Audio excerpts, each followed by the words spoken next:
இன்றைய முக்கிய சினிமா செய்திகள். ஜனவரி 7, 2026. 1. ஹக் ஜாக்மேன் மற்றும் ஜோடி கோமர் நடித்துள்ள the death of Robin Hood திரைப்படத்தின் மிரட்டலான அதிகாரப்பூர்வ ட்ரெய்லரை A24 நிறுவனம் வெளியிட்டுள்ளது. இது ஆரம்பத்திலேயே பெரும் எதிர்பார்ப்பை ஏற்படுத்தியுள்ளது. 2. அவெஞ்சர்ஸ் டூம்ஸ்டே திரைப்படத்தின் புதிய ட்ரெய்லரில் ஜேம்ஸ் மார்ஸ்டன் சைக்ளோப்ஸ் கதாபாத்திரத்தில் மீண்டும் தோன்றுகிறார். 3. அடுத்த பேட்மேன் தொடர்ச்சி படத்தில் ராபர்ட் பாட்டின்சனுக்கு ஜோடியாக செபாஸ்டியன் ஸ்டான் டிசி யூனிவர்ஸில் இணையக்கூடும். 4.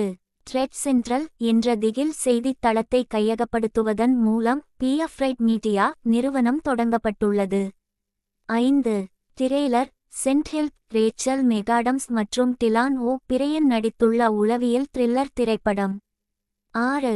தே வில் கில் யூ என்ற திகில் நகைச்சுவை திரைப்படத்தின் அதிகாரப்பூர்வ ட்ரெய்லரை வார்னர் பிரதர்ஸ் நிறுவனம் வெளியிட்டுள்ளது. 7. அவதார் ஃபயர் அண்ட் ஆஷ் திரைப்படம் பாக்ஸ் ஆபிஸில் வலுவான வேகத்தை தொடர்கிறது. இந்த வார இறுதியில் ஆதிக்கம் செலுத்தும் என எதிர்பார்க்கப்படுகிறது. 8. 2025 இல் சீனாவின் திரைப்படத் துறை வலுவான உள்ளடக்கம் மற்றும் தொழில்நுட்ப வளர்ச்சியை கண்டுள்ளது. 9. குயின்ஸ்டவுனின் திரைப்படத் துறை உள்கட்டமைப்பை விரிவுபடுத்துவதற்கான துணிச்சலான திட்டங்கள். 10. தொழில்துறை மாற்றங்கள் மற்றும் போக்குகள். 11. ஊதியம் மற்றும் வேலை நேர ஒழுங்குமுறை குறித்து கேரள திரைப்பட தொழிலாளர்கள் மற்றும் தயாரிப்பாளர்கள் சந்திப்பு. 12. முக்கிய முதலீடுகள் மற்றும் பங்கு ஒப்பந்தங்களுடன் பாலிவுட் தயாரிப்பு மேலும் பெருநிறுவனமயமாக்கப்பட்டு வருகிறது. 13.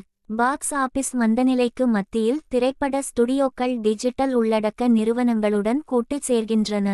14. நிவின் பாலியின் ₹100 கோடிக்கும் அதிகமான பல திரைப்பட ஒப்பந்தத்தின் மூலம் மலையாள சினிமா வரலாறு படைத்துள்ளது. 15. நிவின் பாலியின் சர்வம மாயா திரைப்படம் பாக்ஸ் ஆபிஸில் ₹100 கோடியை எட்டி அந்த பெரிய ஒப்பந்தத்திற்கு உத்வேகம் அளித்துள்ளது. 16. லூகாஸ் பிலிம் தனது உயர் பதவிகளை மறுசீரமைப்பதால் ஸ்டார் வார்ஸ் தலைமை பதவிகளில் மாற்றங்கள் ஏற்படுகின்றன. 17. துரந்தர் திரைப்படத்தின் மிகப்பெரிய பாக்ஸ் ஆபிஸ் வெற்றிக்கு பிறகு அதை திரைப்படத் துறைக்கு ஒரு எச்சரிக்கை என்று ராம் கோபால் வர்மா அழைக்கிறார். 18. சிறந்த ஊதியம் மற்றும் தயாரிப்பு தரங்களுக்காக தொழிலாளர்களிடமிருந்து அதிகரித்து வரும் கோரிக்கைகளை தெலுங்கு சினிமா கவனிக்கிறது.